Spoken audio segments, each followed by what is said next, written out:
the process of doing this has been, Frank's book, 300, is a beautiful book. It's it's a graphic novel. It's a piece of beautiful art. Just picture a train wreck, because that's what the battle was like. It was hideous. If there is a single most important element in comics, it is the drawings. And it was very important to streamline the appearance of the characters. Frank's work is it is very Spartan-esque in its aesthetic. And visually, the book is stunning and strong. You have Sparta as a country, or a city-state, Greek city-state. And here comes this invasion from the north, 1 million men. They were basically saying, hey, this is my scrap of land, this is my wife, this is my town. I'm gonna fight for this because it's worth it. There's a long and worthy history of stylized violence. And there was no way to tell the story of 300 without it being amazingly dangerous.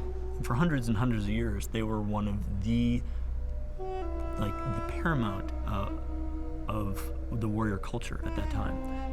Zach really wanted to make this movie, and no doubt many others were just dedicated to it. I met Zach, and he's kind of irresistible. He's really charming. Everybody has the one friend who's the great storyteller. For me, that's Zach.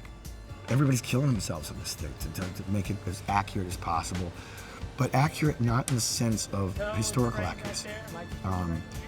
They picked up on the stylization I brought to the drawing of it. So these Spartans are much more physical in their appearance than the real Spartans were. He was more concerned, obviously, presenting history in the correct light. But what he didn't want to do, and what he was very clear to Warner Brothers, is that he wanted to make a graphic novel version and Frank Miller's version of this battle. Frank, in his book, faces the same problems that we face when we make a movie. It's a graphic frame, right? It's a picture. How do you know who the characters are? What about them is distinctive? What about this frame tells me that there's 1 million guys? What about this frame tells me that there's threat? What about this frame tells me that it's night? You're able to distill human emotion into physical action. So people aren't standing around giving speeches. Well, there are a couple speeches. How do I take that story and tell it in a moment-to-moment way? I would read a scene, and he would get very excited, and then he would read me something he wrote, and then I was like, he just raised the bar. So then I would have to try to. There's kind of this lovely competitive creativity that was going on. Yeah, I saw a lot of the drawings and how much of it was based on the book. And I saw some of the models they've done for the characters.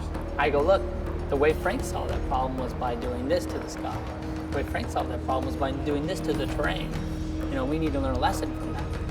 And that's kind of how we've been sort of gone about trying to take that design in that world and make it real, make it into this work.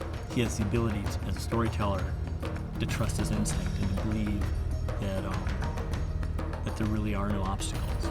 And so that's what the script was. When I wrote the script, I just tried to get the book into script form. Remember this day, men, for it will be yours for all time!